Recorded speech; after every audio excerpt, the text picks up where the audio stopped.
श्री स्वामी समर्थ. स्वामी कृपेने तुमच्या सर्व इच्छा मनोकामना पूर्ण हो. उद्या आहे संकष्ट चतुर्थी. या दिवशी जर काही उपाय केले तर ते उपाय खूप प्रभावी ठरत असतात. प्रत्येकाला धनप्राप्तीची इच्छा असते. प्रत्येकाला वाटते की आपल्याकडे पैसा असावा, पण पाहिजे तसा मेहनत करून देखील आपल्याला पैसा भेटत नाही. पाहिजे त्या मेहनतीचा मोबदला देखील मिळत नाही. भरपूर वेळा पैसा कुठेतरी व्यर्थ खर्च होऊन जातो आणि मग महिन्याच्या शेवटी आपल्याला समजते की आपला इथे पैसा व्यर्थ खर्च झाला किंवा काही ठिकाणी पैसा यायला जागाच नसते. मग अशा वेळी जर आपण काही उपाय केले तर आपली जी आर्थिक टंचाई आहे ती पूर्णतः दूर होईल व घरात सुख शांती आणि समृद्धी देखील नांदेल. संकष्ट चतुर्थीला गणपतीची पूजा करण्याची आणि उपवास करण्याची परंपरा आहे. तसेच या दिवशी व्रत केल्याने करिअर, व्यवसायात आणि संपत्तीच्या मार्गात येणारे सर्व अडथळे दूर होतात.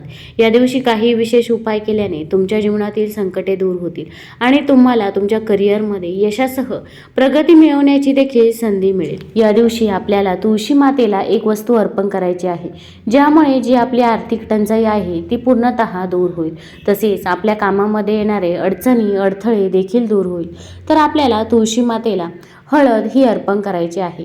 तर हळद अर्पण करताना तुम्ही जर हळकुंडाची बारीक करून हळद घेतली तरी पण चालेल. मग मिक्सरमध्ये हळकुंड बारीक करावे आणि त्याची हळद देखील तुळशी मातेला अर्पण करू शकता किंवा तुम्ही बाजारातून देखील हळदही आणू शकता. तसेच कच्चे दूध देखील अर्पण करायचे आहे. मग एक गोष्ट लक्षात ठेवा की आपण न तापवलेलं दूध आपल्याला तुळशी मातेला अर्पण करायचं आहे, कारण की या दिवशी गुरुवार देखील आहे. गुरुवारी म्हणजे प्रत्येक गुरुवारी जरी तुम्ही तुळशी मातेला हळद आणि कच्चं दूध अर्पण केलं तर आपल्या घरामध्ये कधीच धनसंपत्तीची कमतरता भासत नाही व माता लक्ष्मीचा आपल्याला आशीर्वाद देखील मिळतो. तसेच घरात भरभराटी होते, सुख शांती आणि समृद्धी देखील नांदते. मग आपण या गोष्टी तुळशी मातेला संकष्ट चतुर्थीच्या दिवशी सकाळीच अर्पण केल्या तरी पण चालेल. आपल्याला या गोष्टी संध्याकाळी अर्पण करायच्या नाहीये. अगदी तुम्ही 30 तारखेला अर्पण कराव्या, दुपारी केल्या, सकाळी केल्या तरी पण चालतील.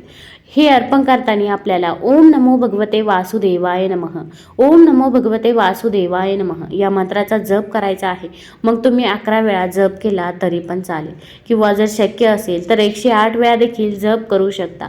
तसेच तुळशी मातेची पूजा करायची आहे, हळदी कुंकू देखील अर्पण करायचं आहे. या संकष्ट चतुर्थीच्या दिवशी आपल्याला तुळशी मातेला संध्याकाळी तुपाचा दिवा लावायचा आहे. तो दिवा लावताना शुद्ध तुपाचा दिवा लावावा. मग एक प्लेट घ्यावी. प्लेटमध्ये आपण थोडेसे तांदूळ ठेवायचे आहे. तांदूळ हे अखंड असावे. कुठेही तुटलेले फुटलेले तांदूळ आपल्याला घ्यायचे नाही, तर अखंड तांदूळ घ्यायचे आहे. त्या तांदळावरती देखील आपल्याला हळदी कुंकू हे अर्पण करायचं आहे. त्यानंतर तुम्ही मातीचा दिवा किंवा कणकेचा दिवा देखील घेऊ शकता. त्या दिव्याला देखील आपल्याला हळदी कुंकू अर्पण करायचं आहे. नंतर त्यामध्ये शुद्ध तूप हे टाकायचं आहे. तूप टाकल्यानंतर त्यामध्ये चिमूटभर हळद देखील टाकायची आहे.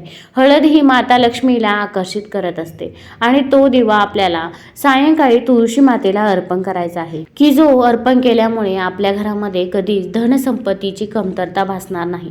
तसेच आपल्या आयुष्यात येणारे अडचणी, अडथळे देखील येणार नाही. तसेच भरपूर वेळा असे होते, खूप मेहनत घेऊन देखील आपल्याला व्यवसायात पाहिजे तसे यश हे मिळत नाही किंवा नोकरीत पाहिजे तसे यश मिळत नाही. मग पतीची प्रगती असो किंवा मुलांची प्रगती असो, पाहिजे तशी होत नाही. मग आपण संकष्ट चतुर्थीच्या दिवशी आपल्याला गणेशाची पूजा या पद्धतीने करायची आहे. तर आपल्याला एका मडक्यात पाणी घेऊन त्यात पांढरे तीळ मिसळायचे आहे.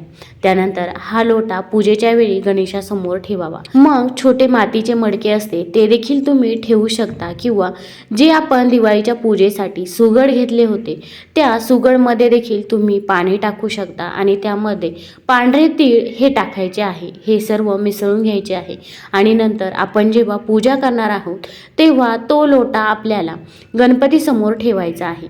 त्यानंतर जेव्हा आपण रात्री चंद्रदेवाला अर्धे देणार आहोत तेव्हा अर्धे देताना आपल्याला हे अर्पण करायचे आहे.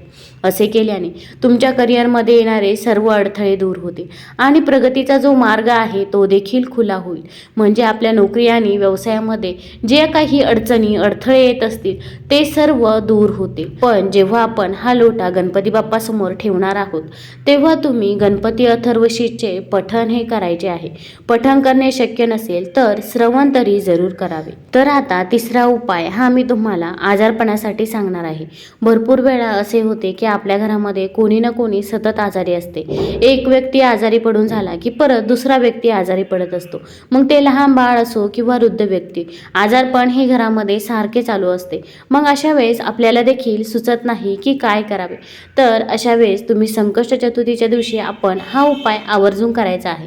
तर या उपायासाठी आपल्याला लागणार आहे एक सुपारी आणि एक विड्याचे पान आणि कुंकू देखील आपण सोबत घ्यायचे आहे. आपण प्रथम श्री गणेशाची पूजा करायची आहे. मग तुम्ही सकाळी देखील हा उपाय करू शकता किंवा सायंकाळी केला तरी पण चालेल. 30 नोव्हेंबरला करू शकता किंवा 1 डिसेंबरला हा उपाय केला तरी पण चालेल. आपली गणेशाची पूजा झाल्यानंतर आपल्याला हा उपाय करायचा आहे. तर आपण प्रथम एक विड्याचं पान घ्यावं. नंतर आपण सुपारी घ्यायची आहे. सुपारीवरती आपल्याला कुंकवाने स्वस्तिक काढायचं आहे. स्वस्तिक अगदी मधोमध काढायचं आहे. त्यानंतर आपण त्या पानावरती थोडेसे तांदूळ ठेवायचे आहे. तांदूळ ठेवल्यानंतर तांदळावरती देखील आपल्याला हळदी कुंकू अर्पण करायचं आहे. त्यानंतर ती सुपारी त्यावरती ठेवायची आहे आणि ही सुपारी ठेवून झाल्यानंतर आपण फूल देखील अर्पण करायचं आहे आणि मग आपल्याला गणपती मंत्राचा जप करायचा आहे. तर ओम गण गणपतये नमः, ओम गण गणपतये नमः या मंत्राचा आपल्याला 108 वेळा जप करायचा आहे. हा जप झाल्यानंतर आपल्याला आपल्या आरोग्यासाठी प्रार्थना करायची आहे. मग तुमच्या घरामध्ये सतत आजारपण हे चालूच राहत असेल तर तुम्ही त्यासाठी प्रार्थना करावी. तुमच्या घरामध्ये येणारे अडचणी अडथळे हे गणपती बाप्पाला सांगायचे आहे आणि हे सर्व दूर व्हावे म्हणून आपण मनोकामना करायची आहे.